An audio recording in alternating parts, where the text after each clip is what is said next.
2 has entered the podcast. Welcome back, people, to Player 2 has entered the podcast. I am your co-host, Michael, a.k.a. MC Paperstacks, and with me, as always, is my co-host with the co-most, Derrick Murkison, a.k.a. Full Metal Merc. We're back again this week for another exciting episode of Player 2 has entered the podcast. How y'all doing? How you doing? I'm doing great, Southern Indiana Derrick. How are you doing? How y'all doing? Hey, y'all doing good. You want some soda pop? We all doing good over here. Yeah, well, we have a guest on today from the West Coast. Give it up for Vega, a.k.a. VeeGeeA. Hi, how you doing? Glad to be here. Glad to have you, Vega. So we met when I was streaming Maximum Carnage, and you introduced yourself as a speedrunner, and I thought that was really cool. I've actually been really fascinated with speedrunning and had a whole lot of interest in kind of how speedrunning works, so I invited you on the show, and I'm so glad you were able to stop in today. Thank you so much for hanging out with us. Yeah. Honestly, thank you guys for having me. It kind of caught me by left field, but I was like, honestly, this is a great opportunity to even talk about it. Yeah, and I think it's going to be of great interest to our listeners. I know it's of great interest to me. So let's get into it. Of course, we'll give you a chance towards the end of the show to plug your channel. I'd highly recommend people check you out. I think speedrunning is just pure magic. But let me ask you a question just to start things off, Vega. What got you into speedrunning? So very interestingly enough, I am originally an East Coaster. When I was pretty much out of the house at 18 years old, I was living with a friend, his mom. We were just playing a lot of games, but for some reason, I always kept getting drawn back to Maximum Carnage. Love the game. I've been playing that game since childhood, but a friend watched me playing it, and he was like, dude, you do this really, really fast. I think you could take world record. I didn't know what streaming was. I didn't know what anything was at the time, really. I liked playing games. Mm-hmm. But I always liked time attack. So he speaks about speedrunning, and I'm like, what is this? People do this? I thought I was the only weird one. But at the end of the day, he showed me the former world record holder, which was SRK Funk Doc. Really good fighting gamer, really cool guy. He was like, I challenge you to beat this. And ever since then, it was just a go, and I went for it. Awesome. So let me ask you this then. How long have you been speedrunning, and what is the thing that you like most about it? Like, what really keeps you into it?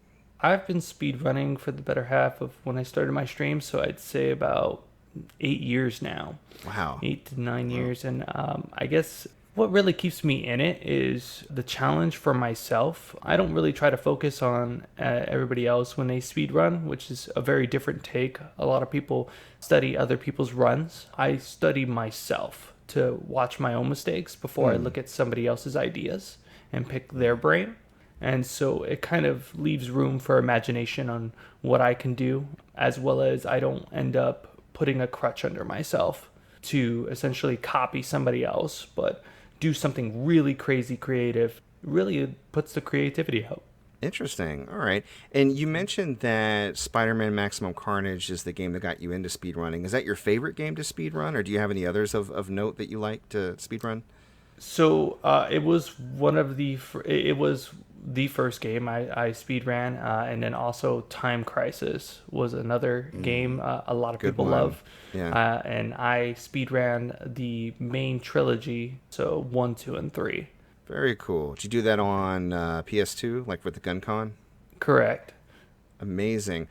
Did you basically, how did you get that set up while streaming, considering that you have to connect the GunCon to like your original component, or what do they call those? The they are using composite. Thank you. That's the word. So composite, in a sense, when I was just using regular composite, because you can use component for those games, the sync path, which of course is just yellow, they do have a specialized adapter. It's sort of a splitter, if you will, a Y splitter, but you will plug that in first and then plug in the PS2's feed on top of that.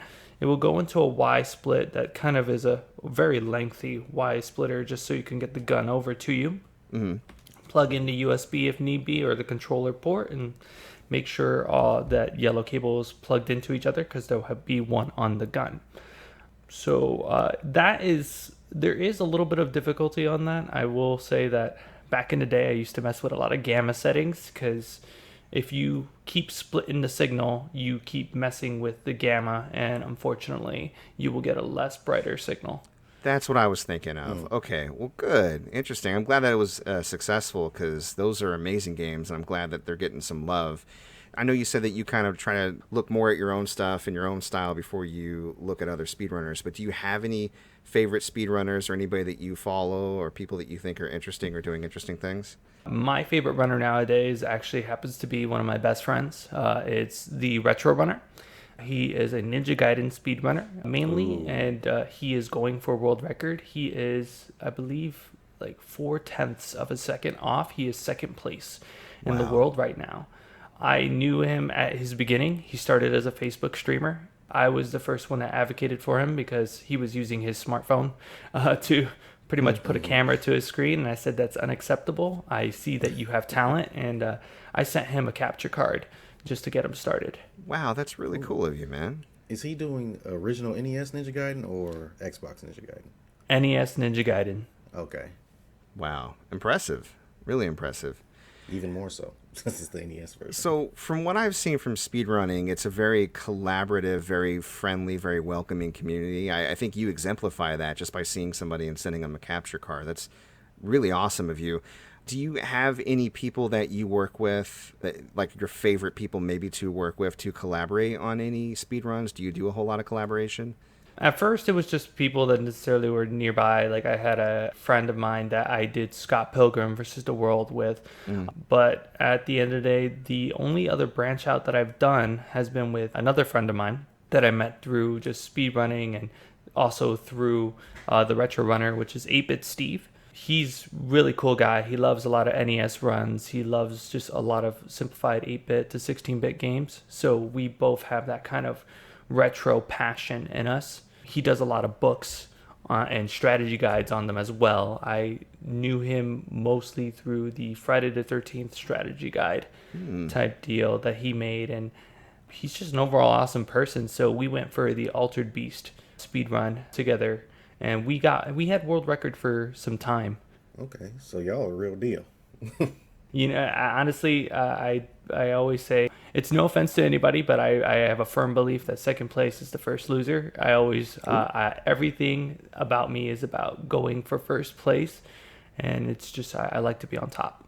Yeah. Okay. Yeah, it makes sense, man. I mean, those sound like really cool people. Do you think that they would mind if we maybe put links to their channels in the show notes? Oh, no, absolutely. I think they'd be thrilled to know that I mentioned them. Excellent. Okay, well, we will make sure to do that. I'll collaborate with you to make sure that we have, for those who are interested in checking you and your friends out.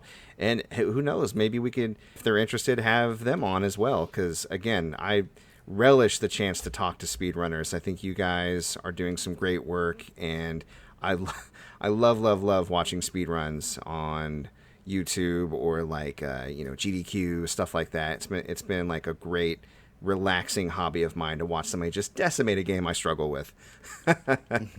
So let me ask you then, for those who are kind of excited about speedrunning or curious about it, do you have any advice for anybody who maybe would like to get started and see it as something a little bit daunting at first? The biggest advice that I kind of give to people, because I've had this come at my way lots of times since I am a veteran. I've been around since Demos Archive days and kind of just played through and even seen some of the original stuff for Mario 64 and Zelda 64 just get put out there. I always tell people, don't be discouraged and don't necessarily let a game scare you. If you really like a game, yes, it's speedrunnable, but be open to your own interpretation and never ever think, oh, everybody else is just better than me. Have fun with it. When you necessarily discourage yourself from a game, you find out that there is something you don't like about the game. And that can push a lot of people off. They'll realize the game that they love so much, they probably ruined it for themselves. I know necessarily my wife's not a speedrunner, but at the end of the day, when I was doing speedrun techniques on her favorite game, Donkey Kong Country, she said I ruined the game for her because it felt like I just past everything and just ripped it wide clean open when it took her years. Oh no. It's one of those things to where a lot of new runners are going to come into that. They're going to see that, oh, my favorite part, well, we just skipped the whole thing. We just warped to the end and stuff like that. Don't be discouraged about it. Relish in the times that you do have with it and have fun with it. That's the biggest thing. If you don't feel like you're having fun, find another game you're passionate about that you're going to have fun with. It'll make that experience a lot better for you. Yeah, and at the end of the day, speedrunning is just one of several different ways to enjoy a game. It can breathe new life into something that you feel like you've done everything with. So, great advice. Well, thank you so much again for being on the show. I'm really excited to have your perspective as we go through the episode this week, talk about what we've been playing, a little bit of E3 news trickling in. So, the first thing I did want to get into, and I think both of the questions we received this week that you would probably have some really valuable input on, Vega, so I want to go ahead and just go over both of them. We got some listener questions. Our friend Romby hit us up with a question about how technical we are with our various gaming consoles when hooking them up to the TV. He was inspired by talking about it when he heard, Derrick, you were talking about your new TV and how you got your PS5. He was saying that, when it comes with playing games or watching movies and shows, it's not really advisable just to plug in your system to your TV and roll with the default.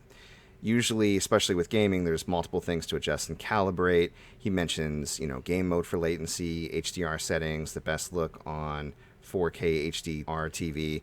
He says that he's pretty specific about it, being, a gamer and a film buff, and he researches optimal settings. He gets all the info he needs, and he wanted to know, for us, are we plug and play, or are we also sticklers for things like settings and calibrations and picture modes? What are your thoughts on it, Vega?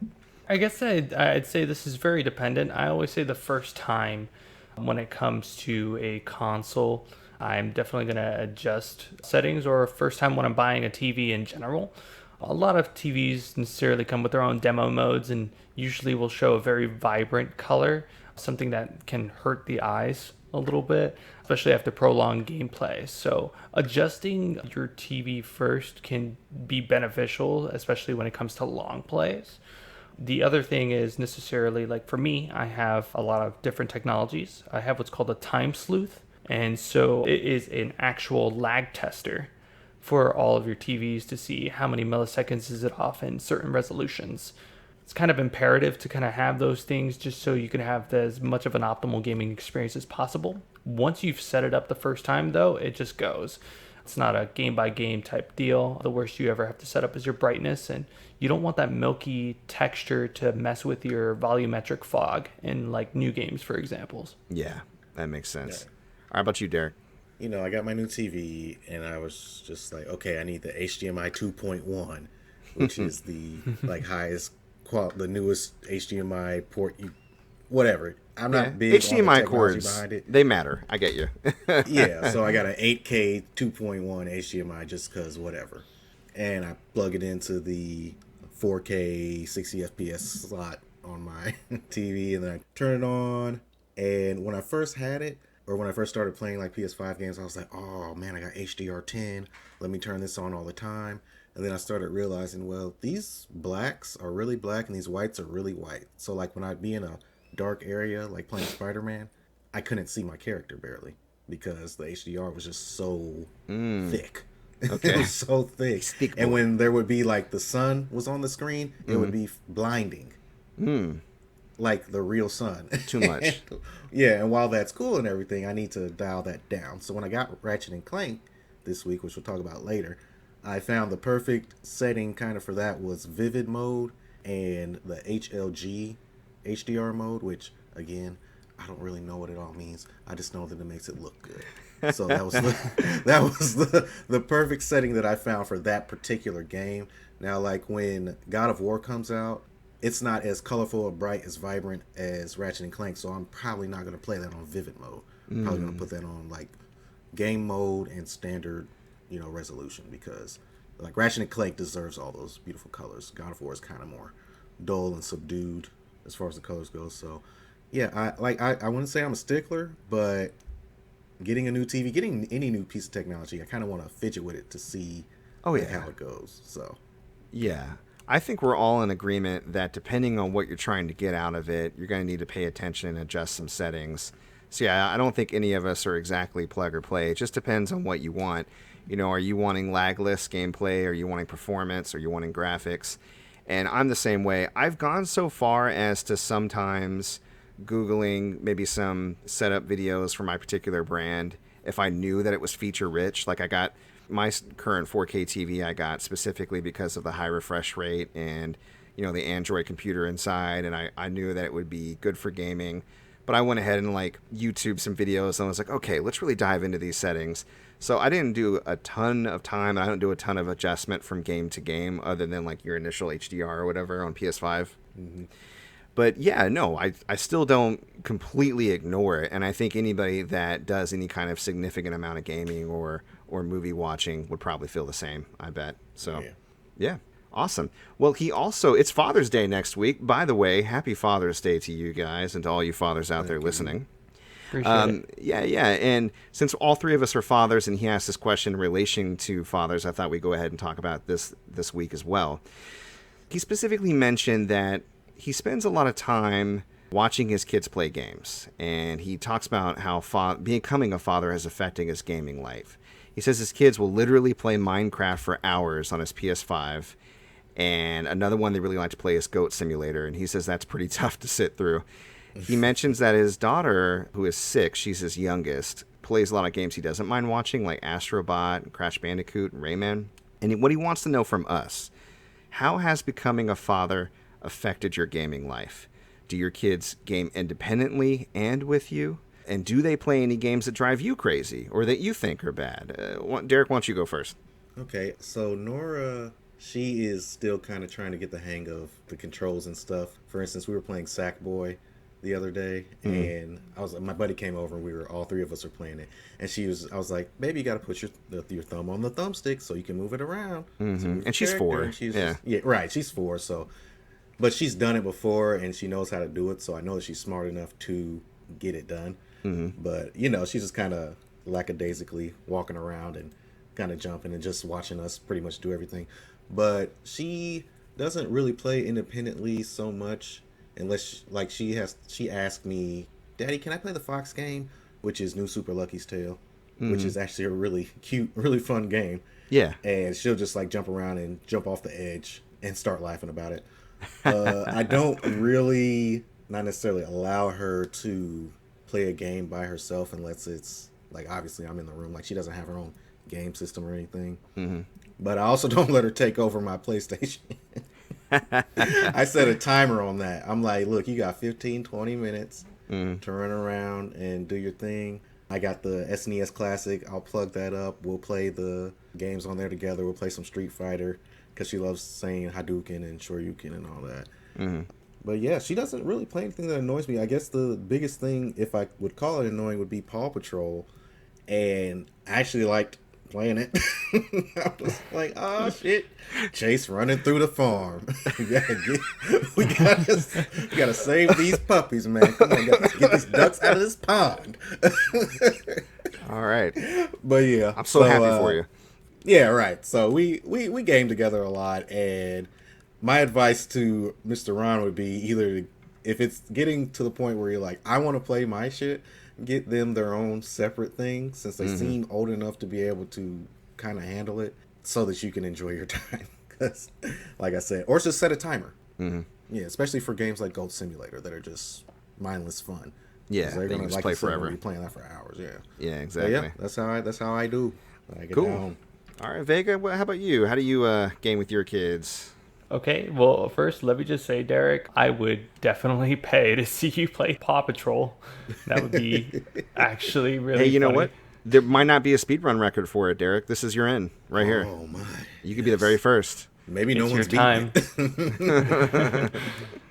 beating For me, I guess, just to answer the question, I am a little bit of a different breed here. I am a foster parent. So in this case, I have 2 little girls. They are 13 and 14. And in regards to it, we do play separately. And then we do play together as our little family fun times. I'd say both of them can be different experiences altogether. Whereas, I'm not into watching Cooking Mama, and I can't really stand watching Cooking Mama or even Elder Scrolls. And I know that's going to seem like blasphemy, but I'm not ready to have a conversation about spiders yet. There's some big ones in there. Yeah. I don't allow her on the big TV with that. That being said, it is very fun to see their mindsets. Watching my little Mia play Super Mario Odyssey is an absolute joy. Just to see the wheels turning and see how she plays in cognitive value. She is my little sister. So at the end of the day, she definitely has my blood at heart, and she does certain strategies that are very similar to what I would have done at that age. So it kind of like makes me feel proud. I'm like, she's got the gamer spirit. Yes. You're right.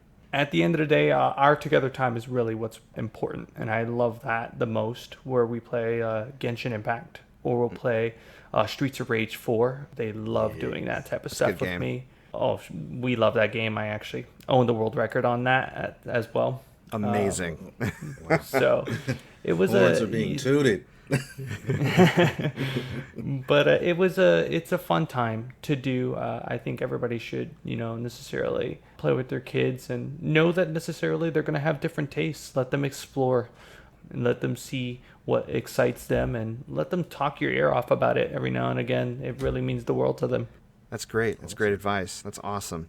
Very commendable. Yeah. I've talked a lot about gaming with Ben on the show. My son is 5, and mainly he does, as far as gaming by himself, he does play a lot of Goat Simulator. Now, I moved the PS4 upstairs because we have an older TV in my family room. We turned that into a smart TV with a console. So I got my PS5, moved the PS4 upstairs, and he will just jam on Goat Simulator in the mornings until his grandma picks him up for daycare or whatever. He loves it. I love listening to him giggle. He'll have me come up and go, hey, look what I did. And he'll show me how he got to a part of the game I didn't know existed, because I don't play Goat Simulator. And I'm like, oh, you can get up in the skyscraper. And, oh, is that Deadmau5? Awesome. That's great, buddy. And he's like, watch this. And he'll look somebody jump out the window. And I'm like, that's maniacal. Am I raising a psychopath? It's fine. Right. But like you said, one of my favorite gaming moments with my son is actually when we play together. He likes watching me play. We call it Sneaky Linky. It's Breath of the Wild. He's like, Linky. Daddy, go out play Sneaky Linky. And we call it Sneaky Linky because all we do is sneak up to Bokoblin in camps and just play pranks on them. We'll go through the story too, and he really likes seeing me, battle like the different shrines and the divine beasts. And sometimes we'll come up against Korok puzzle and I can't figure it out right away. He solved a Korok puzzle before I did when he was 3, which I thought was really impressive. I can't remember what it was. It was one of those ones where you have to use the magnesis rune to pick up a metal ball and put it in a tree stump or something. But the way I was doing it, I couldn't figure out how to get them both in. And he was like, what if you did this? And I was like, oh my God, you're a genius. and just that was like a really proud gaming dad moment for me when my son was able to look at a problem I was trying to solve, and he actually gave some input, whether it was right or wrong. The fact that he was trying to solve it with me, I was like, yes. So I love it. And I would mirror your sentiment, Derrick. If you have kids that are taking over your gaming space and they're that passionate, if you're in the position to give them their own gaming space and get a small cheap TV or like a monitor, hook up an old system to it, or set limits, there are things you can do to make sure they don't take over. And then all of a sudden, the thing that you enjoy most, your kids are getting into it too. It doesn't become like this battle of who gets to control the TV. Right. So that's all I would say. But happy Father's Day to you. We already have to fight our wives. Exactly. So happy Father's Day to you, Ron B, and all you fathers out there, and I hope that helps.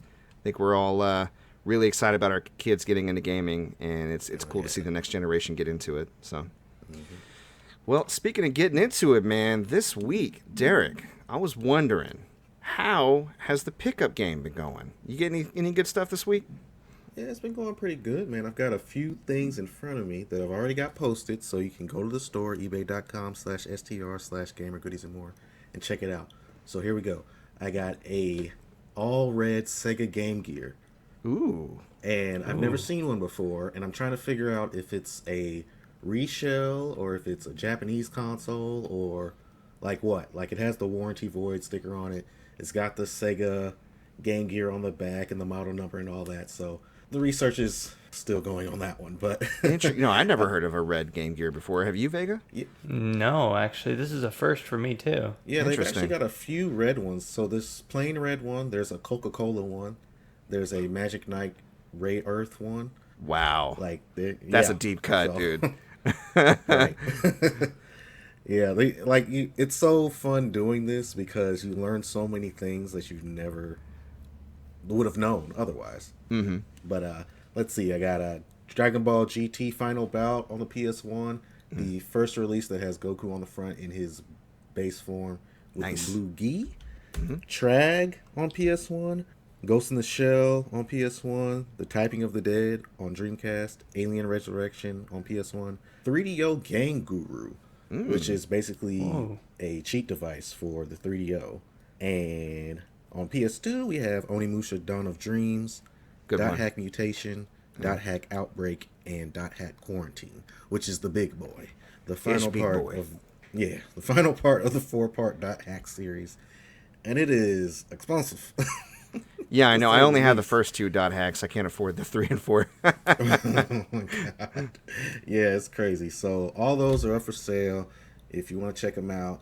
If you let me know that you are a listener of the show, I will give you some sort of percentage off. I have not worked it out yet, but just let me know. And Nebulous discount listeners. Gotta love it. Oh, yeah. You gotta listen to the episodes to get the discounts, baby. Hey, you know what? Speaking of which, something I do want to mention. Next week is our annual, like our 1 year, week 52. We've been doing it for a year, baby. Woo woo! Oh, man. So we are going to have some announcements. We're going to have some new things going on with the show, new ways to support us, new ways to interact with us, and some new ways to get actually some bonuses from being a fan of the show. A little bit of swag, if you know what I'm saying. So stay tuned for that. Thank you for reminding me, Derrick. Yes. All right. Well, speaking of staying tuned, I think one thing that we all enjoy every week is talking about the games we've been playing. And I especially love it when I get a guest because we get to hear about new games we don't typically, you and I may not be in our wheelhouse. So This week, I'm really excited. Vega, what you playing this week? So it's funny that this was mentioned as a pickup. I've been playing The Typing of the Dead. I've been on this kick lately to where Typing of the Dead, it's been calling out my name, if you will. And so I have 2 of my keyboards out already on my desk. Me and one of my daughters have been playing because I've been teaching her how to type. So that's been a great time for her. She laughs a lot when she's typing. So what kind of goofy words they have you type in that game? I know they got to be silly. Oh, man. It'll say something like, eat your greens, and just random little sayings, eat your greens, type it slow, or it'll just become very self-aware. And so it'll be like, you're in a video game. And just it's very calming for her. I think the best part of it is just looking at her and be like, don't look at your keyboard, don't look at it. And she'll you'll see her struggling to push her head down and don't do it, look at the screen. So that's a very fun time for us. It sounds like it, yeah. Yeah, I was wondering, does The Typing of the Dead have the terrible voice acting as well? Oh, it does. Yes. Yes. Yes. That's my favorite part. Awesome. Anything else you get into this week? Usually, a lot of original games have been calling out my name just because I like to tinker with stream qualities. So I've been kind of everywhere. Consoles. My channel is known for being about quality. It's VeeGeeA, where quality is made. So I've been dealing with a specific device called the RetroTank 5X. Shoutouts to Mike Chi, who made it. But that being said, it is a upscaler that does a lot of optimized samplings for many different games. So Super Nintendo, Dreamcast, GameCube, Sega Genesis, PS2, everything you can think of, it's been able to pull out in spades and show the best qualities of it. I've been going around and every now and again going back to Maximum Carnage. Right so that's been the biggest thing, just optimizing my stream quality and then Maximum Carnage to cool myself down after so many numbers. Great. And you had mentioned earlier when we were discussing the show that, because I think this is something that we've all played this week, so I'd be excited to hear your thoughts about it. You've been playing a little bit of that Final Fantasy VII Remake Intergrade. Oh, yes. Yes. That is a complete joy. Honestly, I don't want to gush so much just yet. I'll leave you guys to gush first before I start gushing. Okay, all right. Why don't you take it away, Derrick? Where do you want to start? You want to start with the game or the DLC? I don't have a ton to say about the game itself, but we can start with the game to get it out of the way. Sure. Have you played any of just the regular game, but on the PS5? Yeah, I started on Chapter 1 on PS5, and oh my god. Like I told you a week or so ago, graphics mode does not do it for me. It does not look better to me. If it's on graphics modes in 30 FPS, it might as well be a PS4 game. So I always play in performance mode if I have the chance, and oh my god. 60 frames per second, Cloud swinging his sword around is ridiculous. Like, it's beautiful. Everything about that game in 60 frames just makes it a better experience. Just saying, like, last generation already looked really good. So it's kind of hard for me to see how games can look better. I do have an example of a game that does look better than last gen, but yeah, 60 frames per second, great. Moving on to the DLC, Yuffie is now best girl. Sorry, Tifa. Oh, from man, Tifa. From a gameplay perspective, Yuffie is just a monster, and I love her synergy that she can use with Sonon and her ninjutsu and throwing her ninja star, and she's just great. She's cool. Even the mini game that they added, Fort Condor, like, I'm not really into the one. I was gonna say the like one that you said you weren't gonna play.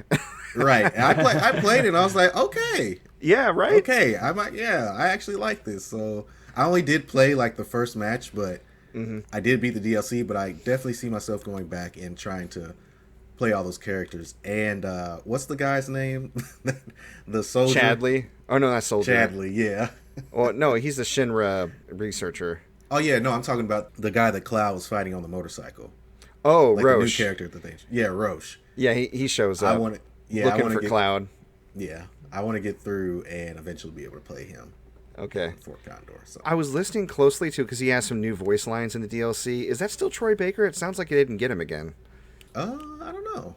I'll have to check that out. Go back and listen. Yeah. I was like, is Troy Baker in this? I don't know. I didn't see his name in the credits, but maybe they didn't want to pay him that much. Right? Just to say Cloud, I love you. Where are you? I love you. So, everybody's thirsty for Cloud, the remake. Everybody. So, yeah, the main game, I would say 60 frames. Yes. Game plays like butter. I've noticed some new textures. It definitely helps, especially when like you're climbing up under the plate and you can see sector like the slums below, and it looks like the dirtiest, most pixelated JPEG, and you're like, ugh.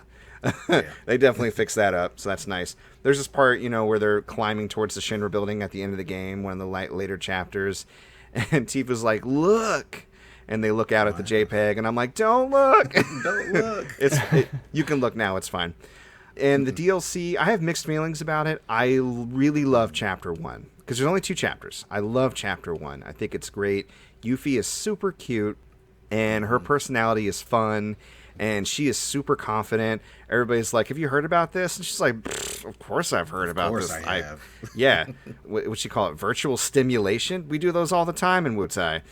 Right. Same thing with Condor and everything else. I love that about. She has the exaggerated swagger of a young Wutai teen. Right. The Fort Condor game was great. I went all the way through. You know me. I can't move on until I do all the side stuff. Chadley is the worst. He's the final guy you play on Fort Condor, and I rematched against him so many times. Oh, maybe he's easier on easy. I don't know. I was playing on normal, but on normal with like your base stuff, and you can upgrade obviously your decks. I mean, it's really, really cool. It's like a tower defense. I love it, but man, it's hard against that guy. But for the most part, and Yuffie took a while to get used to, I'll say, as far as her fighting style. It's like I got bodied a bit by those wolves in the beginning that you have to fight to protect. Oh, yeah. I did too. And so it took me a second to kind of get the hang of it. You know what really helped me become a better Yuffie player? The box breaking game in Chapter 2. Oh, okay. Yeah, that's what really got me, because then I figured out, okay, I can keep repeatedly pressing triangle to do good physical damage. Okay, it takes 2 ninjutsus to take down the purple boxes. Oh, this is the proper use. If you throw your shuriken and then you use the wind ability, then it does a massive damage in the area of the shuriken. I'm getting this now, right? So, but Chapter 2 I didn't really like. I felt like it was kind of a slog. Again, maybe I was under-leveled, but the battles took a really long time. It was just hallway after hallway, fight after fight. There was that stupid projector fight where Scarlet puts you in the simulator, and I'm not doing big spoilers or anything, but she puts you in a simulator and she cranks it up to 11. Like, it's a danger room thing, and she's like, pain on. and Maximum. In order to get out, you have to attack the projector, but it's really, especially for the first couple of rounds, it's really difficult to damage, and it's invincible while you're fighting this other thing. So I had to fight this other thing that was projecting like 3 times in order to take it down, and I was just like, oh, when's this going to end?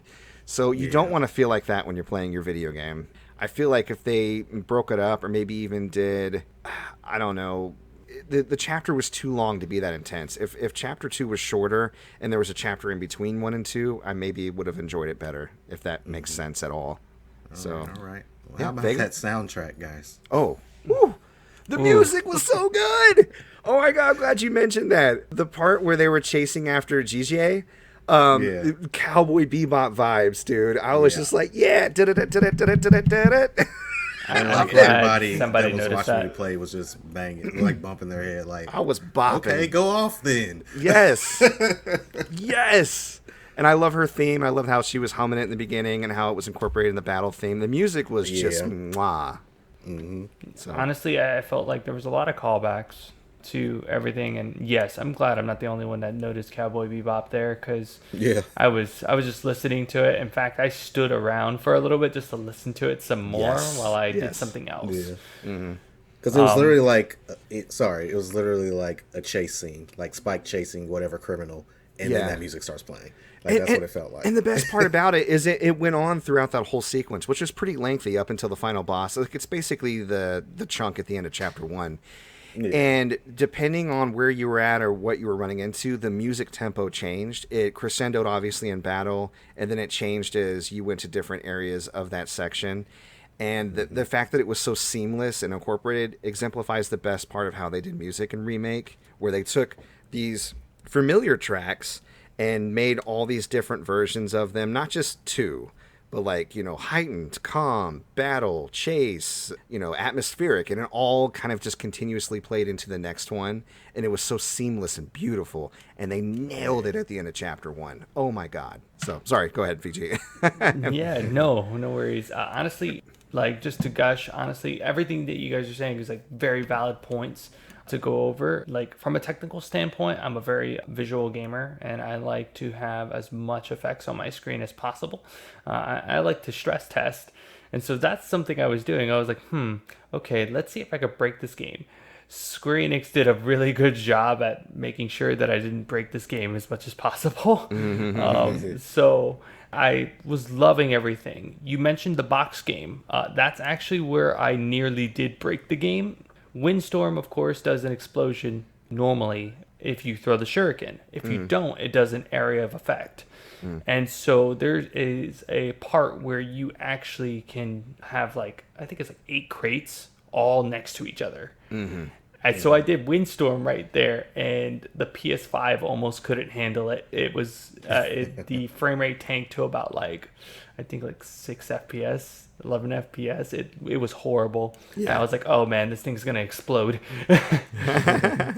But I was having fun with everything in the game. Like, everything seemed incredibly stable. Just for the most part, particle effects whenever fighting enemies were just magnificent. I love the lighting of the game and what they changed. Even the slums for lighting, I was like, oh, this is really nice. Shadows look a little bit different, a little bit more realistic in the way you walk. I did, unfortunately, do the same thing as you against Chadley in Fort Condor, where I rematched him a couple times. He's the worst. He was horrible, but I made a huge crucial mistake. I didn't know you can change boards. So I was using the beginner board throughout the whole thing until Chadley. The struggle. It's funny because I felt like, oh, this is easy. I got this. Then I got to Chadley. And it was just like, this dude recharges every like second. What can I do? Yeah, what can I do? And then I was like, this is weird. Let me press R1 here. And then I realized all the boards were there. And I had I had the Grandmaster board, and I just looked at myself like, yeah. Do I even keep playing right now? I feel like I'm frustrated with myself. That's so funny. Yeah, I tried to beat him before I got the Grandmaster board, and I ended up doing it, but it took a lot of retries. I ended up beating him on the Assassin 2 board, and so I sacrificed magic for some speed, basically, and I was able to, like, bring in those. You got those 2 soldier generators that you can use, so I kept bringing in the ranged and the defense soldiers to kind of flood him a bit, because that's the strategy he uses against you, basically. So. Yeah, it's really good. I did use the defense one. I used the defense one and a lot of flyers just because he has those flying kick guys, if you will, which I thought was the funniest animation in the game, actually. It's just like just straight up kicking you. Get out of here. You just hear things just fly off the screen. But other than that, overall gameplay, I did sulk at the ending a little bit. There was a lot to go off of. I said to myself, I was like, I shouldn't cry. I should have known better. And I did. I unfortunately did. And there's even a part where necessarily won't spoil it, but Sony does cut out a cutscene for people who don't have specialized equipment. So don't think about recording it. They won't let you. So be ready for that. Yeah, similar to the original game. You're right. This part's been blocked. I kind of saw what happened coming a mile away because they gave it away in the trailer. I'm not going to go too, because I don't want people to try to guess it since we're so focused on it, but we kind of mentioned it back before we even played it, like, hey, this is going to happen, obviously. So for eagle-eared viewers, our listeners, you already know what I'm talking about. So, all right, well, great. I'm glad we all had a really good time with it, and I'm looking forward to getting all of the achievos. One last thing I'll say is, as far as trophies, if people are interested, I got all the trophies on the PS4 version of the game, and you can upload your save data from the PS4. So you hook up your PS4, upload the save data, go to PS5, download it, and then I've never seen this in my life. I just watched all of my PS5 trophies for that game tick off one after the other. It was surreal. I was like, oh, that's how they're doing it. They're just giving them to me. And can I say just how difficult it was to do that whole download, upload, save data process? Like, it should have been much easier, at least for me. Yeah, because the save file should already be on the cloud. I was annoyed because I had to go upstairs, re-download Remake, wait, upload it, go back downstairs. It was just like, I don't want to do all that. Yeah, I had to plug in my external hard drive, and then it said that my Final Fantasy VII Remake PS4 version was corrupted, so I had to delete it and then re-download it, and then it's like you said, it's a lot. Yeah. All right. Well, speaking of so much, you played a lot of games this week, Derrick. Why don't you get into what you've been playing this week? Tell us all about it. I played Little Nightmares, and I beat the first level, and it's creepy as hell. Yeah. Yeah. And also, it's one of those things. This is me with because it's basically a puzzle game. At the end of the day, it's like Inside. And me with puzzle games, I kind of get to the point where if I get I'm in a room right now where there's just a giant eye that you can press a button and it opens up, and there's a chair in the room, and then there's a closet, and that's it. And I'm like, I don't know what to do. I quit. So that's where I'm stuck at on that. But the atmosphere is very, very creepy in that game. I'm definitely interested in finishing the game. I want to play Little Nightmares 2. I want to play the DLC. I know you gave it a raving review, and it just looks like it's had a lot of love and heart put into it, so I want to get through it and just play something that's a little bit out of my wheelhouse. So, yeah. Well, cool. I'm glad you're getting into it. I mean, I can't remember every single time I got stumped, but I do notably remember a few times where you could totally open a cabinet because there's like handprints on the bottom right-hand corner, or you're supposed to be able to throw something at a switch, and it doesn't telegraph it super well, but sometimes there are small visual cues. So It seems frustrating. Try doing that while people are watching you. Right. It was rough. I was like, I feel so dumb. And no one's helping you out. No one's like, look at that thing over there. So, Right. or worse, they are helping you out, but none of it's working. So, but if you, yeah, man, if you're in the middle of playing it, I can hop on and watch it, and we can go through it together, because I love that game, and I would really enjoy hanging out and seeing how you're getting on with it. So, okay, and I really want to play Little Nightmares 2 as well, so I'll probably eventually get to that. Looking forward to it. Cool. Play anything else? Yeah, Sackboy, played that, like I said, with my friend and Nora. Big adventure. It was his first time playing it, and I was just like, yeah, it's not mind-blowing or anything, but it's a competent platformer, and it's fun to play with other people.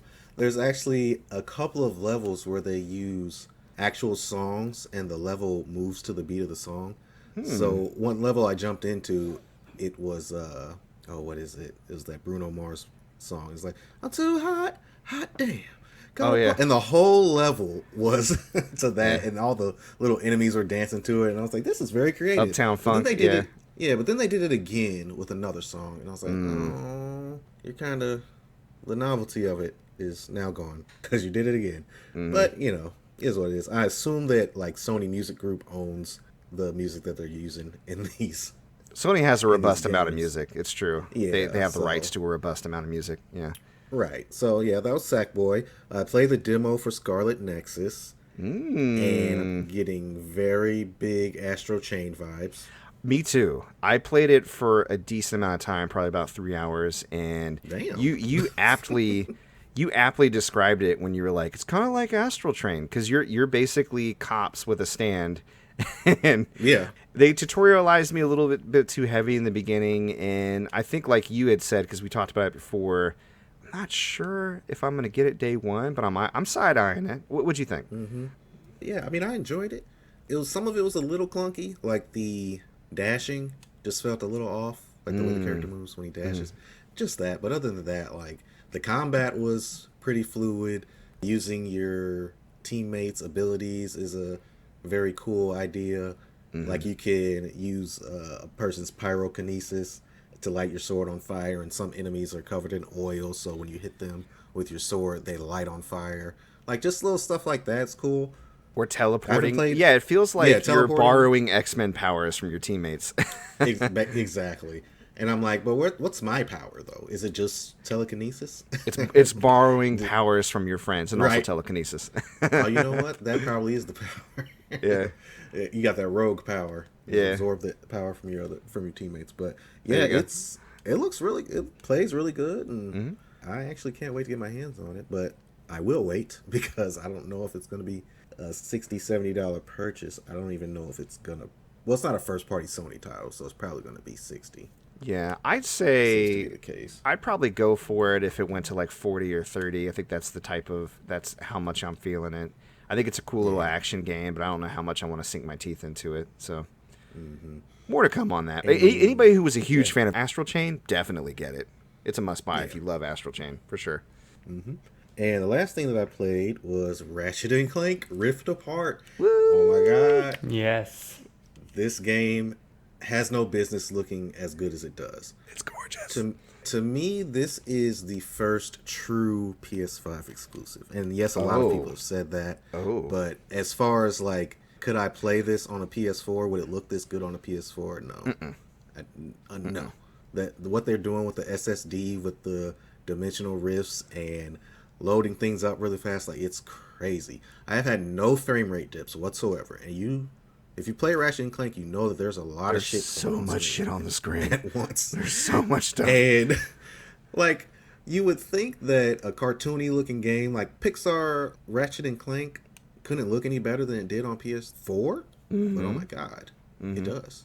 That's like I said earlier, I don't know how they keep making these games look better, but they do. So seeing Ratchet and Clank, how it looks and how it plays, really excites me for when we really start getting true PS5 exclusives that you can only play on PS5. Yeah. So I'm excited. I'm very excited. What did you think about it? Because I know you said you didn't know if you were going to get it, and then you just broke down and got it. Yeah, I mean... Or get it right away. I'm like the world's biggest Ratchet and Clank fan. I love that there are nods to previous games, by the way. Oh, my God. Like in the beginning when you're rifting around when things are going kind of haywire and setting off the plot, you even like teleport to the one Ratchet and Clank game that nobody played, Quest for Booty. Yeah. Which is, I mean, arguably the worst Ratchet and Clank game, but I still played it, and I was like, oh my god, look at all the pirates!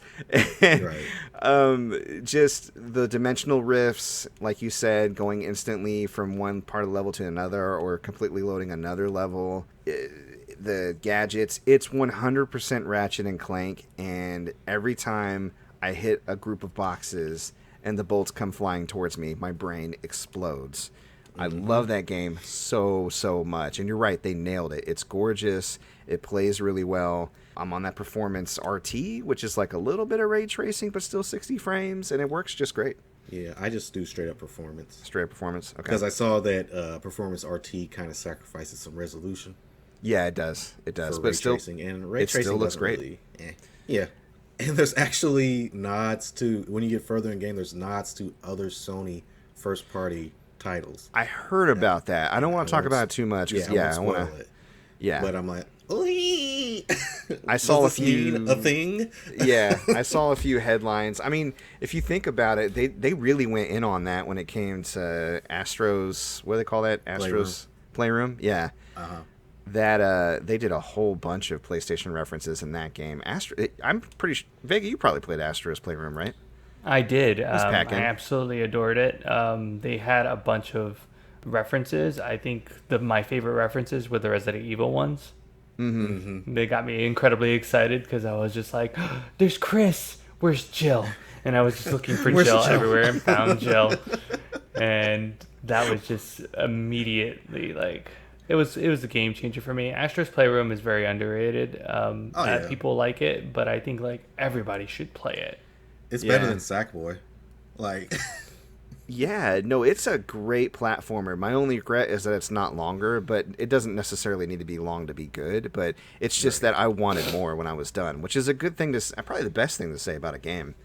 Is I'm not done with it. My favorite reference, and one more. I want you to cover the sun with the moon. My favorite reference, there's this underground area in the CPU level, I think, which I love that song that they did for CPU. The lyrics are written around everywhere, too. Yeah. But you find a coffin, and Alucard pops out of it. And I'm like, yeah! That's all that. Yeah. It's so dope.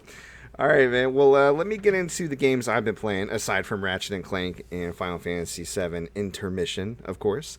I played some more Final Fight Streetwise. I'm not going to dwell on this game. It's hard.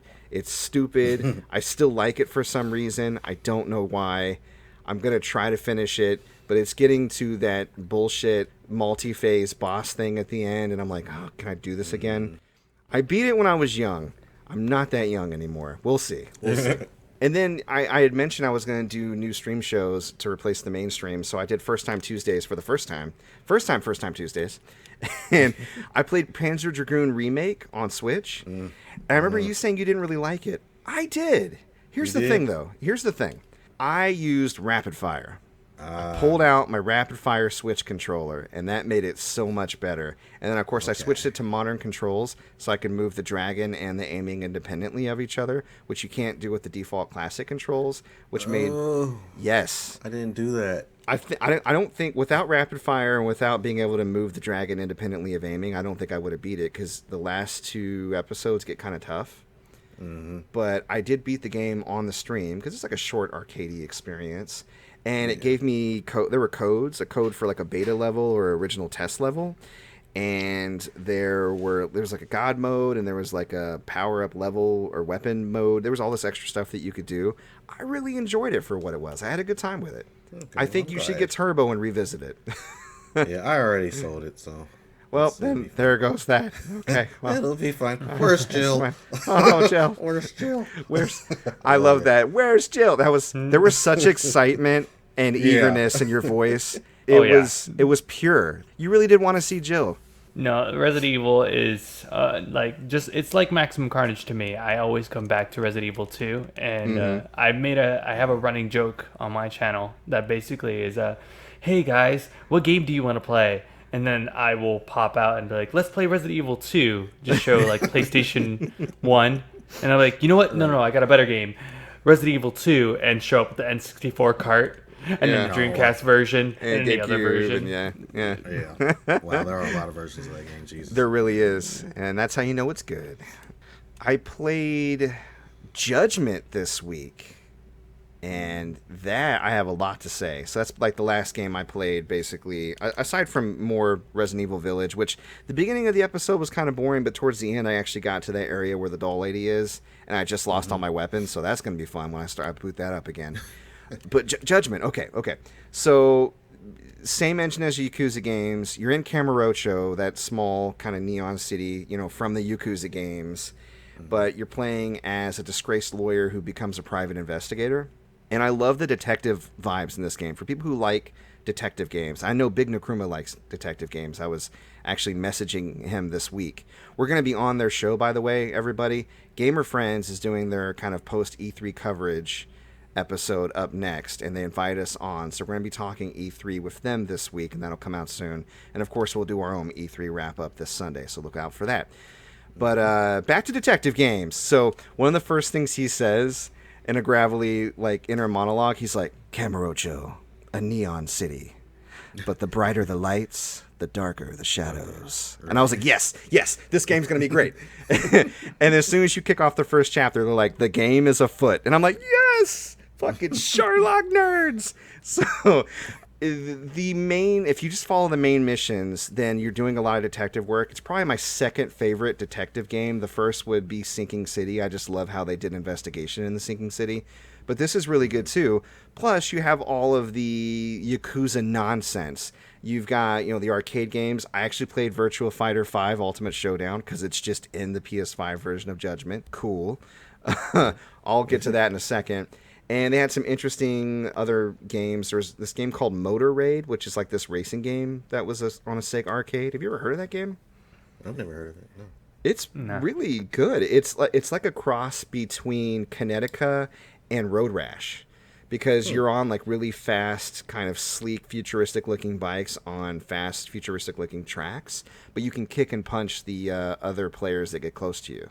And it's on a checkpoint system like Outrun, so if you don't go through your laps fast enough, then of course you'll have to pop in another quarter or another 300 yen or whatever.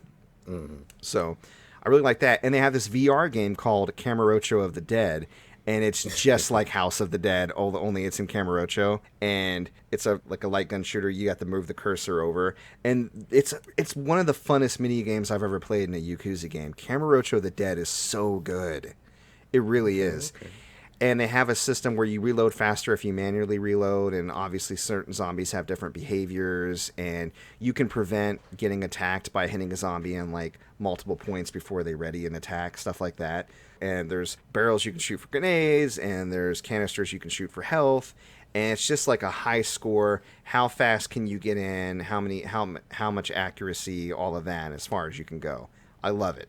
I probably can't say enough good things about Judgment. It's got a lot of cool old detective game influences. You got the Yakuza drama. You have the badass moments. The fight system is great. He switches between a crane style for multiple enemies and a tiger style for one-on-one. And I would also recommend for anybody starting it, go ahead and play on hard mode. I feel like the game is easy enough to where, or you can grind enough experience with the random battles to where it gets a little tough with, obviously boss battles, but as long as you are familiar with blocking and dodging out of the way, I don't think you're going to have a ton of trouble with it. You may have to retry a fight here and there, but the battles system and, the whole eating at different restaurants mechanic is so much more engaging if you're playing on hard rather than normal. I think that's too easy. That's just my personal opinion, though. So... But yeah, Virtua Fighter sucks. I'm sorry. I didn't really like it. I played as Vanessa, which is the girl that you said that looks like she's white, but she was painted black. Yeah. I tend to disagree. I mean, she doesn't look like... She doesn't have a ton of, heavily African features, but at the same time, I don't know. I like Vanessa. I think I'm a fan of her. But the game itself is just... It's slow and it's slog... Yeah. So they No gave it away offense, Sega. free on PS Plus if you want to check it out. No, yeah, nothing against Sega. They got to step it up. Virtua Fighter 5 playing like Virtua Fighter 2 is not a good thing. So It's one of those traditional fighters to where necessarily, unfortunately, it still has the resounding stiffness of the old traditional fighters, and a lot of people they can't, like, I get it, they can't get into it. It's a very acquired taste.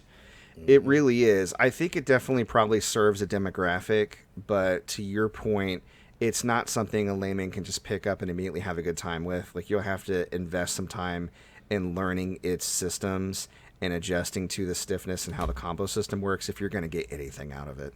So I'd agree with that. It's not for a casual like me, for sure. All right, well, let's get into gaming news then. We got a lot of gaming news. We're recording this on Sunday morning. I'm gonna try to release it same day. Wish me luck. I got a lot of editing to do, but we did get the Geeked Week from Netflix. We got the Summer Games event. We got Ubisoft Forward. There's a presentation from Devolver Digital, Gearbox, and then we got a little bit of gaming newsy bits I want to get out of the way at first. So there's a substantial sale on Xbox games and accessories for those who are interested.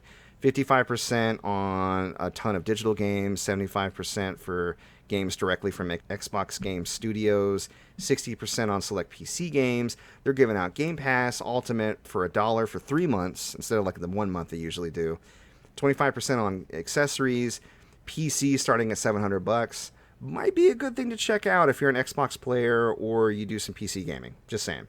Speaking of Xbox, they are actually getting a PS5 exclusive pretty soon. They're going to be getting Oddworld Soulstorm. Ooh, interestingly enough. They can't wait. Yeah. Well, we're getting something too. So PS5 players are going to be getting the Medium, which I think we worked out a little bit better on that deal. Hell yeah. Super excited to check out the Medium. Yeah. So good news for fans all around of getting more of those exclusives they couldn't normally get their hands on. Speaking of Resident Evil, this may be on your radar, Vega, but they announced that Lance Reddick is set to play Wesker in the live-action Resident Evil adaptation for Netflix. Yeah, I saw that, and honestly, of course, a lot of people cast their judgments on it and did their own thing as the internet does, and that's more than fine. I'm honestly just excited to see Resident Evil be put on a live-action rendition and see if they could do some justice to it versus what we've gotten previously. Yeah. Actually Those do Resident Evil. Paul W.S. Anderson movies are not... I mean, the first one, to me, personally, the first one's passable. I was willing to give it some grace. Everything after that, I'm like, no, I can't do it. Yeah. So I'm excited to see what Netflix does, for sure. Honestly, the most accurate one I'd say for me was Apocalypse. And honestly, it's just because you have the most accurate character there, Nemesis. Yeah. And also Jill. Where's Jill? There she is. Yeah, and you're not the first person to say that. I don't like the writing and the flow of that movie. I will agree that aesthetically it got closer. But to me, it just felt surface level because when you get into the actual scene to scene and the construction of the movie itself, I don't know, it just didn't do it for me, unfortunately. It felt like it was low effort. I don't know. Again, that can be contentious. Nemesis, to your part though, Nemesis did look great. He did. He looked pretty decent in that movie. So I will concede that for sure. Speaking of suspect things, maybe a little Mick sus. There was a chicken McNugget resembling an Among Us character sold on eBay for almost $100,000 this week. Those millennials. What the hell? Honestly, anything sells at this point. If I want to see the actual statement that shows that $100,000. If it shows it, then I have a remote control I'd like to sell you. Right. And here's the thing with that. You can get the chicken meat and cut it out however you want and then fry that shit. Yeah, and then say it's chicken. Yeah. Right. So, I mean, we could all be out here millionaires. We just put our minds to it. Not worth it to me. Now, if you pair it with that Szechuan sauce, maybe. Right. I don't know. Yeah, just essentially have the Szechuan sauce on the side and get the new mix sauce. Yeah. And get Swifty in here. Yeah. Swifty. Also, some good news for next-gen console owners. Jedi Fallen Order is going to get a free upgrade to Series X and PS5. Whoop, whoop. Yeah, another game that I need to pop back in and play. Yay. And time for it. In this week in WTF, there was a trailer that dropped for a new game called Pal World. And the first thing I thought when I saw the first couple of seconds of this game was, oh my god, somebody beat Game Freak to open world Pokemon, because that's what it looks like. You start off seeing like this very cutesy, very similar to Sword and Shield's art style game with anime characters and animals working together. They're like building houses and traveling and doing things. And then it kind of takes a turn. A dark turn. A little bit. And you see the Pokemon, you see the people using guns, and one person pulls up like a Wooloo and shields themselves from gunfire, and they zoom in on the Wooloo's face. It's crying, and then she tosses it aside. And then there's like little Pokemon rabbits building assault rifles Sweatshops. in a sweatshop. And somebody blows up a church with a rocket launcher. And what's happening? What have they done? I don't know. They're describing it as a multiplayer open world survival crafting game where you can befriend and collect mysterious creatures called PAL in a vast world, and you can make your pals fight, build, farm, and work in factories. Factories. It looks amazing. A little bit. And yeah, it looks amazing. I don't know quite what commentary they're going for. Thoughts? I don't it just looks like they're aiming to shock. Well, they succeeded. Yeah, cuz I was like, "Oh wow, yeah, this looks really cute, really cool." And then machine guns and then sweatshops and human pal Pokemon shields. Right? No pun intended. Yeah. You know, like the game itself, I agree with everything Derrick's saying. It was meant to spark some controversy. You know, they put some parts in there just to absolutely get people rolling on the news with it. But honestly, it does, as crazy as it sounds, it does show promise. Just on its base premises of, essentially, they should have made it much more kid-friendly. If they would have went for a more Splatoon type deal with the guns and kind of made things a little bit more playful in that sense with the animals, I would have been more inclined to be like, there might be something here, you know? Could you imagine a paint just getting hit on a Wooloo and then you just put it aside for a second? That'd be kind of funny. There's a comedic effect to it, but now you have a lot of this serious topics and slavery going on and stuff like that, and you're like, yeah, I'm not sure what to do with this. Where are those bumblebees getting paid? And to your guys' point, maybe they're being intentionally controversial by cutting the trailer a certain way, and maybe it's not as drastic as it looks. I don't know how. Right. It is foreign. Like the original trailer, I think was, I can't remember. I didn't confirm this. It was either in Chinese or Korean. I couldn't tell. So I don't know if and when it's going to come stateside, but it looks like it's originally going to release on the PC. I'm going to be keeping an eye on it because this, whether it's a good game or a bad game, the premise and the way it was announced just fascinates me. Right. I think I should get some water. You guys mind if I go and grab a drink real quick? No, Yeah. go ahead. I will be right back. Talk amongst yourselves. I'll even give you a topic. Rhode Island. Neither a road nor an island. I wanted to ask you this earlier, but I forgot. What's your fastest time for Time Crisis? Ooh, The first Time name. Crisis. If we are looking in, because this is a long time ago, and secretly I've been working on it.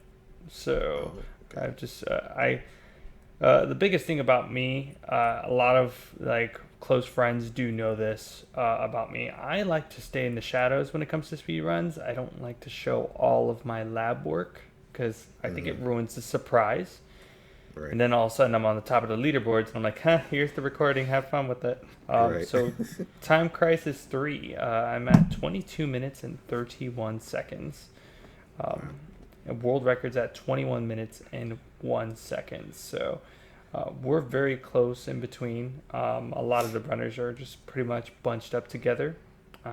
I'm really happy because I kind of started that craze. I was one of the first runners on there, and then everybody kind of came out of nowhere. Time Crisis 2 is 14 minutes and 7 seconds. Wow. Damn. That's good. God, I love Time Crisis too. I'm sorry. No, you're okay. Yeah, no, Time Crisis is definitely one of my favorites to come across. It's one of the games that it literally has time in it, so it was kind of like dumb of me, and like it would be dumb not to do it. Being one of the first runners on all three was it was a great privilege to see all these runners start lining up and saying, "Oh yeah, we like this game too." Very cool. Very cool. Yeah. What my experience seeing that cabinet for the first time in the wild, where you press down the pedal to come out from cover, I'm like, this is, because one of the things I love arcade cabinet shooters, but one of the things I used to hate is how you would get hit so cheaply, like you couldn't really avoid it sometimes because you can't, you're out to be hit. And, some of the good shooters will give you a chance to prevent yourself from being hit by staggering the enemies, but not always. But with this, you could literally take cover, and I'm like, this is the coolest.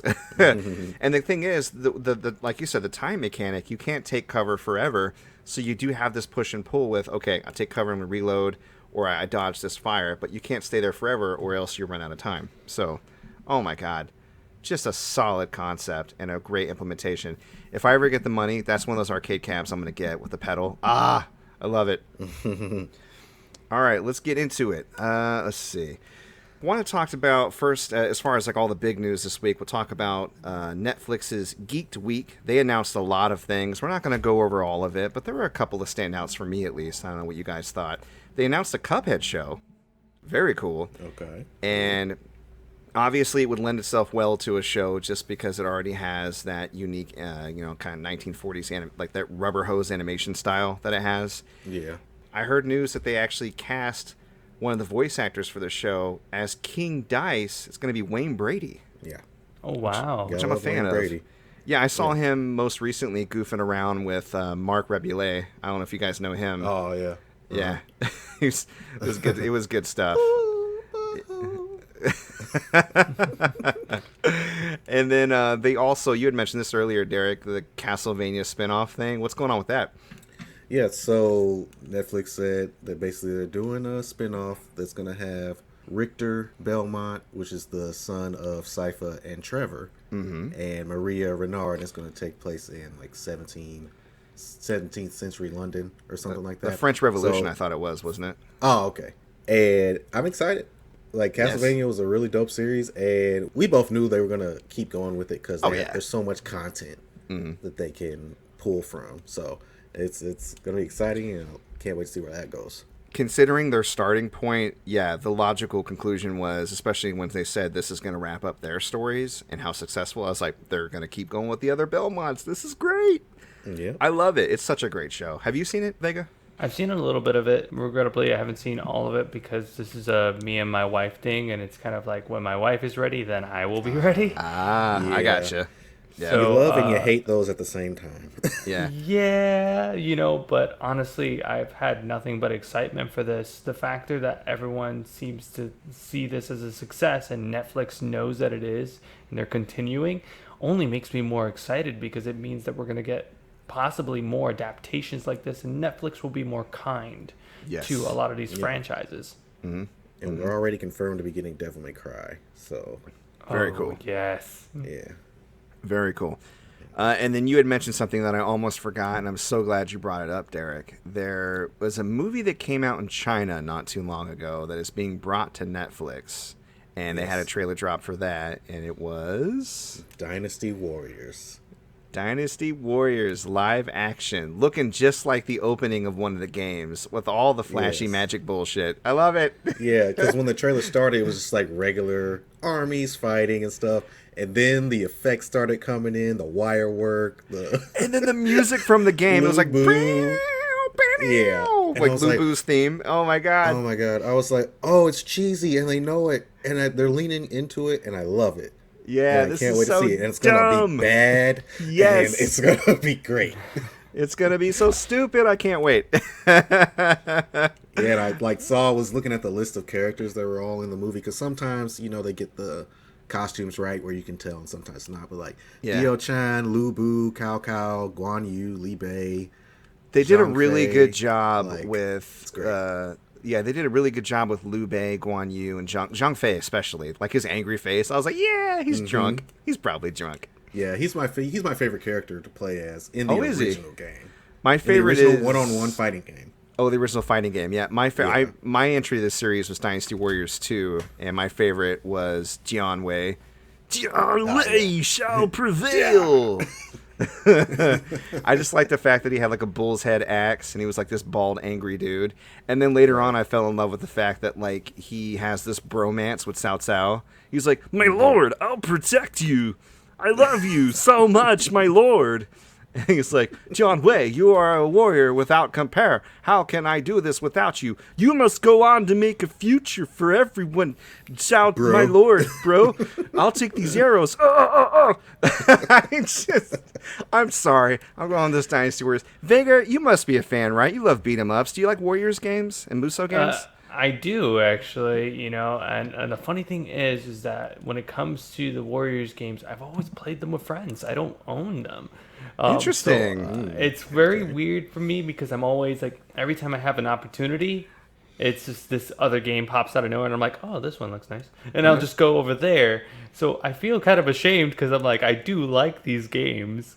Every time I do play them, and the only sort of Warriors game that is even anywhere near similar, of course everybody knows it, is Hyrule Warriors. I couldn't skip out on a Zelda game, and so I went for that. I know that people probably call blasphemy on it, but I love just the craziness of it all. Bad voice acting in video games. A lot of people don't like it. I love it because things that get ridiculous just make me laugh and are happy-go-lucky. It's the reason I like House of the Dead so much. Right. Yeah. And where's Jill? Sandwich. Yes. Right on. Well, for those looking out for that, they had the trailer for Netflix Asia, so maybe it'll eventually come stateside. If not, then get your NordVPN ready. Get your NordVPN with a 10% discount from your friendly neighborhood local YouTuber, because they sponsor everybody. You can almost hear the segue coming too when somebody's like reviewing, like, this week we're reviewing this movie, and I really like these types of movies, but unfortunately most of them don't play in Netflix in America. I'm like, here it comes. Right. And they're like, but you can watch it with NordVPN. I'm like, hey man, get that money, bro. Go ahead. Right. Well, speaking of getting money, we got the Summer Games event with Jeff Keighley, everybody's favorite video game advertisement buddy guy, dude. Yeah. Pretty much. And there were some gross parts about it. Like, they did on the Summer Games event, they announced Free Guy, which is this new Ryan Reynolds movie. Now, I like Ryan Reynolds. Let me start off by saying that. I like him. I think he's great. The movie looked really cringe. Did either of you guys see the trailer for Free Guy? I saw the trailer like a year or two ago because it was supposed to have been released, but then COVID and everything. I saw a trailer and it looked funny, fun at the time, but I haven't seen it since then, so I'd have to rewatch it. If I'm correct, it's the one where he's basically an NPC, right? Yeah, he's an NPC who realizes he's an NPC and kind of takes over the game world. Yeah, I saw it and I was kind of like, let's see how this goes. I don't know how much content is there. Yeah, same thing. They bring in some popular streamers. Unfortunately, Ninja's in the movie. I don't know if that was before or after he started dropping M-bombs on his stream. But I was like, even Jeff, like, after the trailer this week was like, oh, it was so great to see Ninja. And I was like, was it? But yeah, to me, the parts that look cringe were including the streamers like, oh, look at this guy. Like, it's just streamers trying to act. And I was like, I don't know. And it felt a little kind of Ready Player One or Pixels exploity gamer, not really like gamers were actually consulted. I don't know. Again, I don't want to get all gamers TM with a capital G on this, but to me, I just don't like being pandered to when I feel like it's disingenuous. And it's a product. They're making it to sell it. I get that, but I don't know. We'll have to see more. Right now, I'm not super excited about it.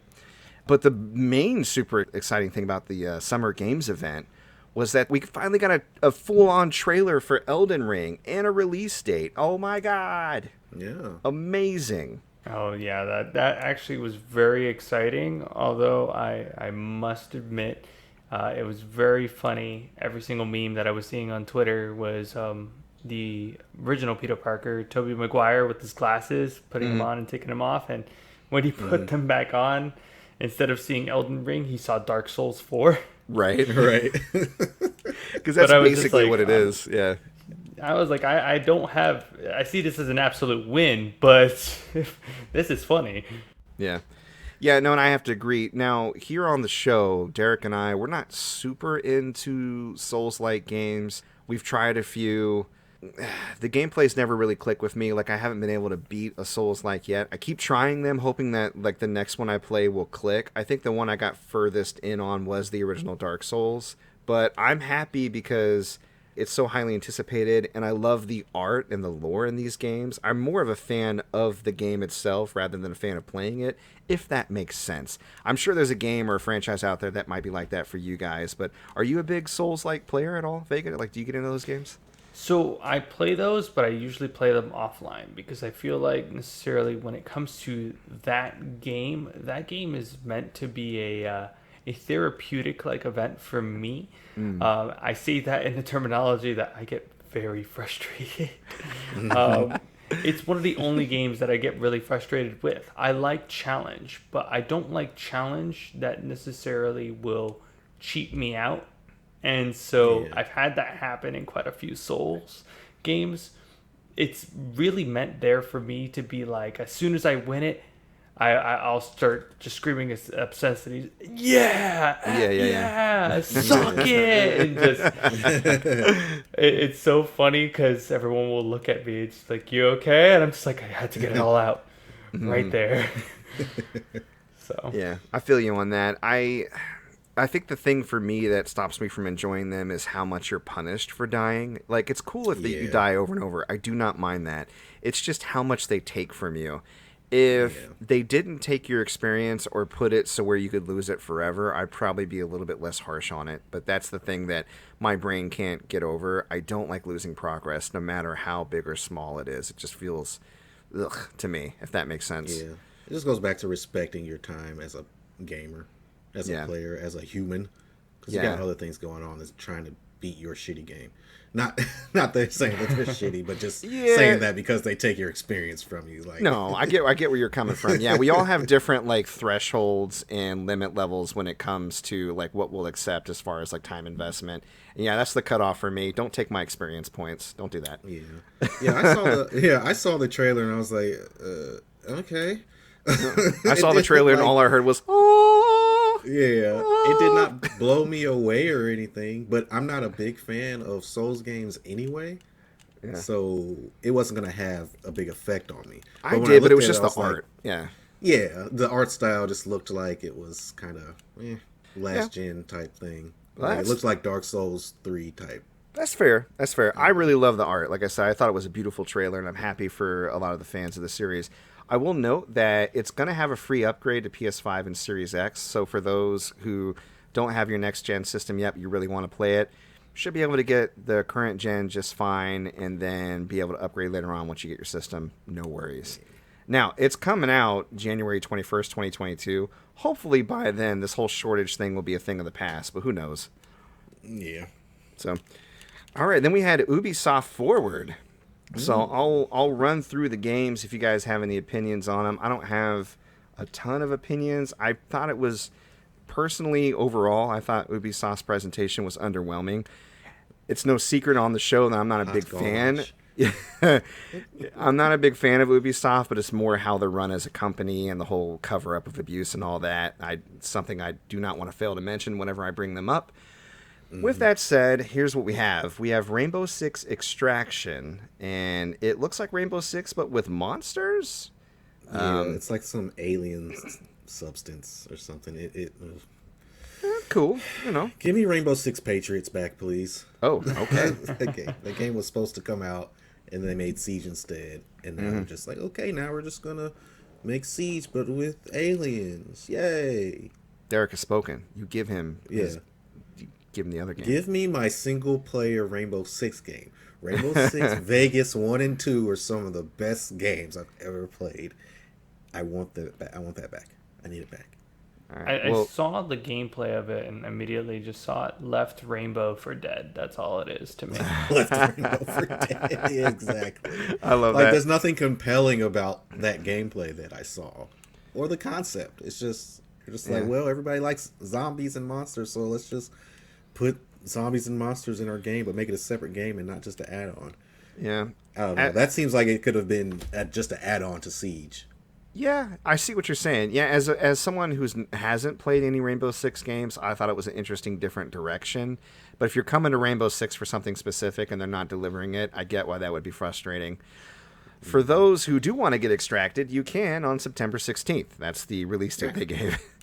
Then they had Riders Republic from the developers of Steep. I played Steep because I think Sweet, bro. Snowboarding. They gave it away on PS Plus, so I played a bit of Steep, and it's cool, but it's one of those games where they just kind of drop you in, like, here's a mountain, fucking figure it out. Right. It's just like, all right. And it looks like more of that, just with more vehicles, like you can do bikes and other stuff, and there's still, like, wingsuiting and skiing and snowboarding, too. Cool. I would play this. I feel like this game needs more structure. Not necessarily a storyline, although that wouldn't be terrible, but maybe more missions and progression. It just feels like it's like, here's some sand in a box, do it. You know? That's my opinion. I don't know. What do you guys think? I agree with you, man. All right. Moving on. Foundation is everything. Yep. September 2nd on that one. Moving on. Just Dance 2022, November 3rd. It's another Just Dance game. The only thing notable about it is they had Todrick Hall present, which I love that guy. He did the was it? Wow, what they call it? Beauty and the Beat. That's what it was. Yeah. I love Beauty and the Beat. He does a lot of really fun videos on YouTube, and there's a big internet fan base for him. So people were going nuts in the chat when he came on, and good for him. He's got his own song being featured in Just Dance, and if you're a fan, it's coming November 3rd. They mentioned some news about Assassin's Creed Valhalla. There's the expansion, The Siege of Paris. That's coming sometime in the summer. They didn't give an exact date, but here in the next few months, I suppose. And they also mentioned that there's going to be a discovery mode to be added, kind of like the one they had in Assassin's Creed Origins, where you go around like on a museum tour and all the architecture and the history gets explained to you, which honestly is one of the cooler aspects of those games that they started implementing. I love that, to be honest. Cool. It's really cool. So for those interested in getting their history buffed, so to speak, you can do that with Valhalla as well. And this was a big one for me. Mario and Rabbids Sparks of Hope, the sequel to the original Mario Rabbids crossover, was announced. And from the look of the quality of the gameplay, and Vega, maybe you can weigh in on this, and somebody who really pays attention to this type of thing, I feel like they basically announced the Switch Pro. Am I wrong? Like, there's a lot of things in there that I was like, this doesn't look like it's running on, like, this doesn't look like this would be on normal hardware. And so it got me a little bit nervous here. Yeah, there's also a GameStop advertisement that a lot of people are pulling up because it has a capitalization on new for the Nintendo Switch. There's a lot of things here. I'm like, oh man, everything is lining up, and I'm very, very nervous. But otherwise, I like what I saw, and these are couples games to me. You know, like they're the perfect couples games. The original Rabbids is something me and my wife, I know, would love playing together, and we've seen many clips on it. We played many couples games like this before, and we're just like, yeah, I'm ready for this. Seeing a sequel is just like, yeah, I'm even more ready for this. Awesome. But we're probably going to end up just bickering at each other like, hey, do this move first. Right. No, I want to do this one. Yep, exactly. That's what's going to happen. What were you going to say, Derrick? I was just going to say, I played a bit of the original game. It was actually, like, you know me, I don't like strategy RPGs. You don't. I'm not into them, but Mario Rabbids was very accessible. I didn't finish it, but not because it wasn't good or anything. I just kind of had my fill of it. So, yeah, it's fairly cheap too. It's still selling for $15 for those that are interested. In fact, I think it was #1 on Amazon yesterday, probably because of that trailer. So, Well, it is announced for 2022, although no specific date has been laid out yet. So we know we're probably getting the Switch Pro by 2022. Confirmed on this podcast. There you go. They showed a Avatar game, and not The Last Airbender, but, you know, the blue people. James Cameron's Avatar. Nobody can. When I was watching it, I was like, is that an Avatar? It's an Avatar game? Word. That's stupid. And it doesn't even look that good. It's just I said, where's the movie at? Like, yeah. It's been, when did Avatar come out? 2008? Bro. Like, oh my God. Come on. Nobody fucking cares. There were supposed to be like, yeah, several sequels and some other stuff, and now they're releasing this PS3 game, and I'm like, I'm good. I'm sorry, the game didn't look good, especially for the fact that it's based off of a movie that looks way better. It's like it's in the year of our Lord 2021, you can't pull that shit anymore. Did they show gameplay, or was it just a cinematic trailer that looked bad? I don't know, dude. I kind of fell asleep, but I saw blue people. That's all I remember. I saw blue people. I saw them put their little head tails into other things. I saw the multi-winged, flying creatures, and I saw some mechs. I don't know. The humans and the tribals of the blue people planet, they're at it again for that unobtainium. Unobtainium. I cannot get my hands on any of it. Yeah, it's unattainable. It's which Ratchet and Clank has rare obtainium, but Ratchet and Clank is a fun, cartoony platformer, and it's a video game. They wrote unobtainium in this game. They put Sigourney Weaver in this mug talking about unobtainium. Yeah. Okay. I feel like it's just gonna be a multiplayer online game. You think so? Navi versus humans. Yeah. There's no way there's gonna be a solo campaign narrative. Yeah. Yeah. No way. Well, we'll see. I mean, maybe. I'm not looking for it, but that's just me personally. All right, enough of that. Last thing that I think it wasn't even worth mentioning. The last thing I want to mention was Watch Dogs Legions, the Bloodline expansion. So I know we got some listeners that are fans of Watch Dogs. I beat the first one, and I played through like half of the second one. Kind of fell off the series, but Aiden's coming back, and Wrench from the second game, and they're here to fight rogue members of DedSec in London, and shooting guns, doing things. Yep, Aiden got a beard. He got a beard, y'all. He's got the same voice too. Yep. What's going on in here? What is this, London? Jolly old England? What are you gonna biscuit? What's that, a cookie? What are you gonna do? Biscuit me? So I don't know. I mean, anybody excited for Watch Dogs? Is Watch Dogs players? No. I played half of the first game, and that was it. This is a game I've watched, and honestly, I prefer watching it. I don't think I could do it. Well, they do call it Watch Dogs, so you're not wrong. Dogs. Yeah, watch those dogs. All right, well, speaking of watching, we move on to the Devolver Digital Showcase, which is one showcase I do look forward to watching every year. This year did not disappoint, no different. It was insane. Hilarious. The main thing they were pushing was this thing, and I'll put the link in the show notes so you guys can check it out, DevolverMaxPassPlus.com. And it is a featured subscription stream deluxe premium service from Devolver Digital that you can subscribe to for free. You heard that right, for free. For free, you can go to this site and buy their games. Right. You pay money for the games. No, of course crazy. Not. That'd be silly. But for free, you can subscribe to go there. I implore everyone listening, and you too, Vega, because I know you haven't got a chance to watch it, but go watch the Devolver Digital Showcase. Yeah, it's hilarious. I was watching it upstairs in my bed, and my wife just kept looking over me because I kept chuckling. And she's like, "What are you looking at? You never chuckle that much. What the fuck is so funny?" I was like, "I'll show you later." It's just, and it's funny because the chat was like, "Oh, this is lame. This is corny." Oh, I was like, "Ooh, are we watching the same thing?" I think it's hilarious. I don't know. There were people in there saying it was funny too, but people just hate. It's fine. Yeah, they're just hating. What are you going to do? Anyways, the games they showed were actually really good too. So the first thing they showed off, which garnered some interest from you, so we can talk about it for a second, is Shadow Warrior 3. Yeah. Now, have you played the first two? I have not. Okay. Do they play like that?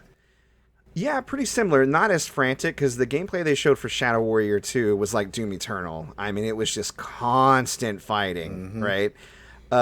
Shadow Warrior 1 and I think 2, although I've only played 1 and seen footage of 2, they play more like your original kind of classic Doom or Wolfenstein or Quake, where there's some downtime in between. And there's some questionable portrayal of Asian stereotypes in the game, so just trigger warning for that. But I mean, it's not like overtly anti-Asian. It's just got a lot of like really kind of stereotypes. So just keep that in mind. But yeah, the gameplay is solid, and it looks like the third one, they're just kind of really ramping it up, probably because its contemporaries has done the same. So if you end up playing it, man, I'd be happy to hear about it. I'm kind of interested, but I'm still side-eyeing it, if that makes sense. Yeah. Like I One said, game this looks like Doom for more Doom. Yeah, Doom for more Doomers, for Doomy Dooms. It's good times, devil games. So one game I'm super excited to play, and I don't know if you saw the trailer for this yet, Vega, or not. There's a game called Trek to Yomi, and it looks gorgeous. It is like a cross between Limbo or Inside with Ghost of Tsushima. It looks like an old kind of samurai type movie, but side scroller. It's black and white. The effects, like buildings blowing up or anything major, almost looks like it was done with stop motion or minis. And then the actual characters themselves, because of the black and white filter, they look like almost like they're ripped straight out of an old samurai film. It's amazing. I'm down to try it out. They said it was going to come out in 2022, and it's going to be on PC, PS5, and Series X. So Awesome. That sounds really exciting, and honestly, you are very much right. I do like these games. Ghost of Tsushima is something I still haven't completed fully, and I still like. I keep messing around in that game just because I want to be a cool samurai. Oh yeah. But other than that, no. If the game is anywhere near like it, even if it's just 2D, I'm okay with it. Yeah, I think it's definitely one to watch. Another one I thought was kind of interesting is like an isometric adventure game. It's called Death's Door. I'm assuming just because of the name that the character you play as is a raven. It looks like a black bird with a sword on its back. At first I thought the bird had a lightsaber, but it looks like it's just a neon light going down the middle of a regular broadsword. It has a really kind of interesting, almost clay-like art style, and there's a lot of really good flashy fights. It reminds me almost of like a Supergiant game. Like it gave me, Transistor or Bastion vibes a little bit. I don't really know much outside of that, but I know it's going to come to Series X and PC on July 20th this year. So something people can check out fairly soon. Another game that I thought was super interesting is called Inscription, which I would describe as like Hearthstone, the horror edition. Right. It's like this puzzle card game that you're playing with this demon that's wearing a mask, and there's parts of the game where you're like laying down cards and they're doing different weird animations. Then there's parts where you have to get up and investigate something in the room, and the demon calls you back to play more cards. Sit your ass down.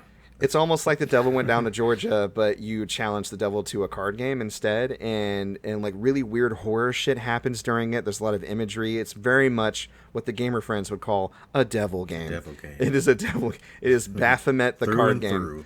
Through and through. And it's my shit. So it looks great. It looks crazy. It's coming out this year, and I definitely am probably going to pick up and check that one out. The last thing that stood out to me was a game called Demon Throttle. I love me some old school shooters. This looks like a top-down shooter that kind of scrolls upwards like Ikari Warriors maybe, but it's more fantasy style, maybe like King's Knight, just not as bad. It's called Demon Throttle, and they're not doing a digital release of this game. They're doing physical only on Switch, sold through Special Reserve Games. Yeah. Which, that's an odd choice. I've never seen a Special Reserve or limited run that didn't start life as a digital game, but they're doing it in reverse now. They're like, no, physical only. They're really taking the parody and making fun of the industry to the next level with that one. Yeah, they announced a mobile game that was just straight up like a cash grab, and it looked like it. And the way that they advertised it was like, ditch your whole life and just play this game. I don't know if it's real or not, but it did have a name and like a website link, so who knows. But the entire presentation was just a lot of fast talking and big words.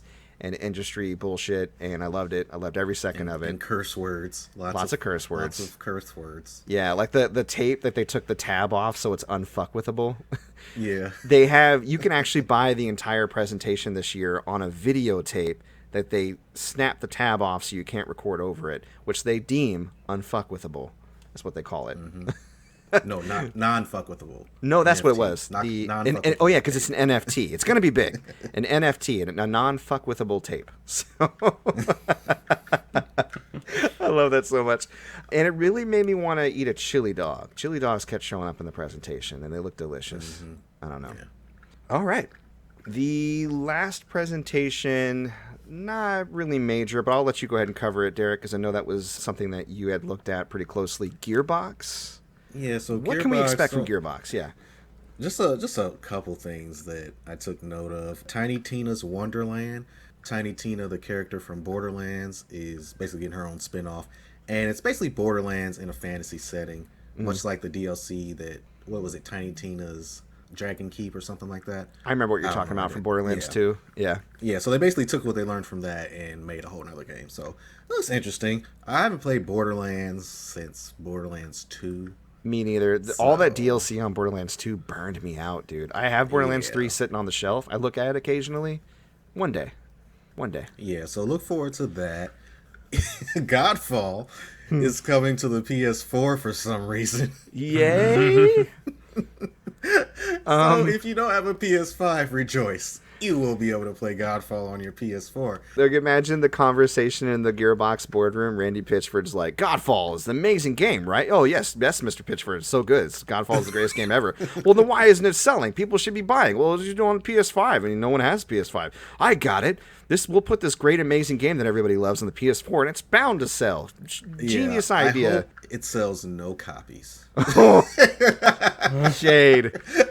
Because that game is not good. So mediocre. It's less than mediocre, honestly. And I don't like to dump on, people's games because they put work into it. I'm not going to say hard work, but they did work on it. And it is a game. And it looks amazing. The gameplay is just out of 2006. Yeah, it just doesn't stand out enough, to be honest. I'm playing an action hack and slash, and my character doesn't automatically move towards the character that I'm locked onto.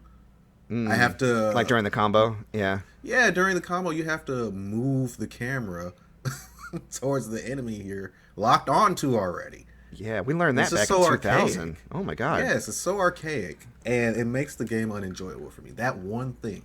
And the combos are basic and all that, blah, blah, blah. But anyway, Godfall coming to PS4. Mm-hmm. Yay. And I think, is Kenna Bridge of Spirits an Ubisoft game? I don't know. I think it is. Either way. Whoops. Yeah. Kenna Bridge of Spirits is also heading to the PS4. If you saw the gameplay of that, it's kind of a mix of whatever action game you're playing, like God of War, Pikmin. You've got these little fuzzy black creatures that you can direct around, and you can combine them into some giant monster and help you attack, and it looks really cool.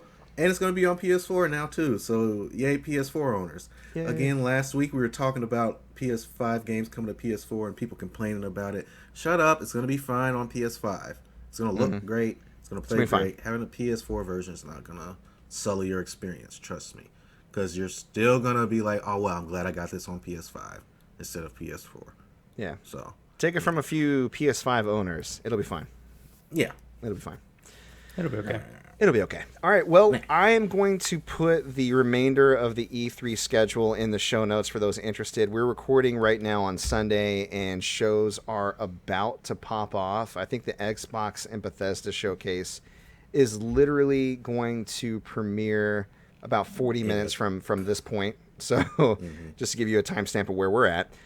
Anything you want to watch, we'll be recapping it, of course, next week. So look forward to that.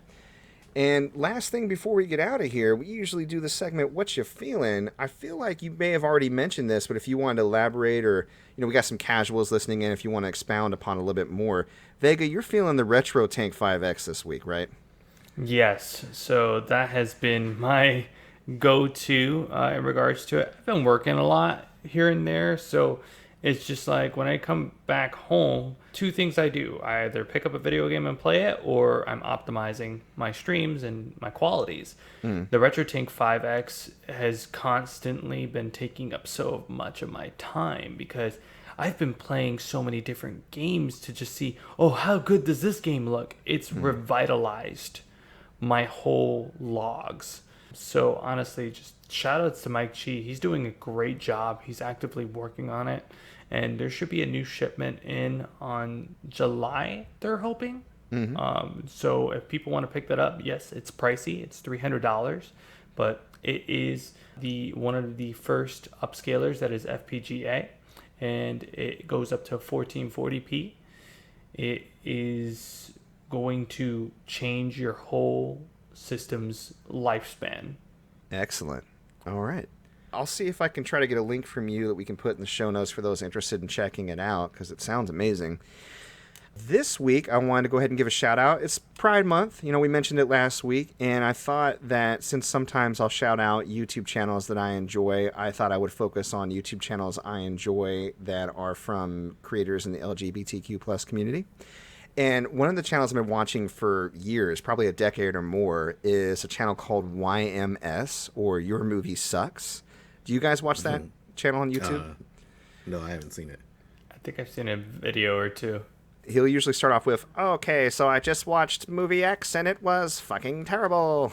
Like, I love it when he rags on a movie. He has very high movie standards. We mentioned this before, but you know, every movie critic is going to have a different opinion, and you basically kind of scale how you're going to enjoy a movie based on how you can expect a critic to behave if they're consistent. Donkey talked about this too. Since he's so hard to please that whenever he actually does like a movie, I'm like, oh, I got to check that one out. It must be good, right? Recently, he had recommended a movie on Netflix that I really liked that I don't want to spoil too much about it, but it was a movie called I'm Thinking of Ending Things, and it was about this young woman who was going to go meet her boyfriend's parents, but she was thinking of breaking up with him, and it's really surreal, and there's some allegory in it. I don't want to ruin it, but I was just like, wow, that's actually kind of crazy. But it was one of the movies he actually enjoyed. So I like following him. I like watching him rip into M. Night Shyamalan movies because he watches those fully ironically knowing they're going to be bad. And he's done some pretty extensive coverage on the fall of M. Night. I don't know where you stand as far as like a fan of his. I think I liked all of his movies up to about Signs. That's kind of where I fell off the M. Night train. But if you're looking forward, if you really like movie reviews, or you like people to kind of do critical breakdowns, or, you know, just rip into bad movies, it's a good channel to check out. So you can either search YMS or Your Movie Sucks, and it should show up pretty easily. There you go. Awesome. All right, so before we get out of here, we will go ahead and do an ad to pay those dues. But when we get back, we will be sure to give you some info on where you can find VG, reach out, check out his streams and his speed runs. We'll make sure we have all that information for you. So we'll be right back. All right, and we're back. Wasn't that a great ad? Love those ads. Good times. Yes. Anyways, before we get out of here, Vega, Mr. VeeGeeA, let the people know out there who are interested in checking you out and what you're about. Where can they locate you at? All right. Well, usually I'm a Twitch guy, so everybody sees me on my Twitch streams at all times. VeeGeeA is spelled a little bit weird. Everybody knows the connection as an RGB signal. The way I spell it is a play on words on my last name, which is Vega. So you have V as in Victor, E as in Echo, E as in Echo, G as in George, E as in Echo, E as in Echo, and A as in Apple. Twitch.tv/VeeGeeA. I'm usually on Twitter a lot if you want to get the latest news from me, see what I'm working on, or just see little funny comments I make on little video games and show little funny little GIF images. That's usually going to be at VeeGeeA, and then just add Twitch to that, VeeGeeA Twitch. Excellent. All right, and Derrick, if people are interested in some of those sweet pickups you got this week, because my God, man, good haul, and they want to maybe get some gamer goodies, possibly more, where can they locate you at? They can check out the eBay store at ebay.com/str/gamergoodies and more. I post items that I find on Instagram at gamergoodiesmore, and also on Twitter at goodies_more. If you want to find our show, of course, we have our main hub, anchor.fm/player2 has entered the pod, and we can be located wherever podcasts are available. That includes Breaker, Google Podcasts, Overcast, Pocket Cast, Radio Public, Apple Podcasts, and Spotify. And we upload every single Sunday, bringing you that sweet, sweet gaming news and content. You can also find us on Facebook.com/player2 has entered the pod, and on YouTube, the channel is Player2 has entered the podcast. If you want to contact us, aside from commenting on Facebook and YouTube, you can also email us at mcpaperstacks@gmail.com for questions, stream suggestions. Want to come on the show? We'd love to have you. And if you want to get at me directly, I'm on Twitter at MikePetersonAL. I do Twitch streaming myself, twitch.tv/mcpaperstacks, Brawlers on Monday, games that are new to me on Tuesdays, casual Thursdays, and of course horror games on Fridays. You can check the channel for the schedule. And if you want to check out any of the games I've played in the past, you can check out my archive on YouTube, MC Paperstacks Plays. And that, ladies and gentlemen, is our show. I'd like to give a special thank you and shout out once again to Vega, VeeGeeA. Thank you so much for joining us. We appreciate you. Yes, it was a great time. No worries. It was great. And for all you lovely people out there, we appreciate and love you very much. Thank you for listening to us, and we will see y'all next week. Bye-bye. Peace. See ya.